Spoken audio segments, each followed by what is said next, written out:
আসসালামু আলাইকুম, hello everyone, this is Bilal Mahmud. সবাই কেমন আছেন? চলছে রাক্ষস নাটকের গল্পের শুটিং উত্তরা সেক্টর 3-এ আপুরগড় 1-এ। এখানে বড় সড়ো একটি সেট বানানো হয়েছে, যেটা হচ্ছে থানা, জেলখানা, আসামি রাখা হয়।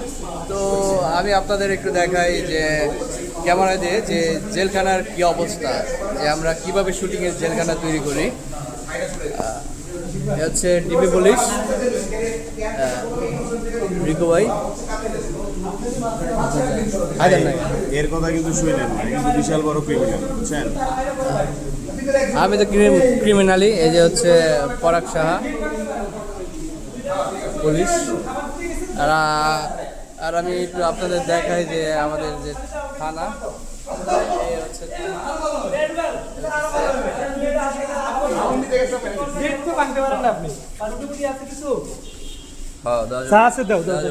সকালে পাওয়াটা দেওয়া যাবে।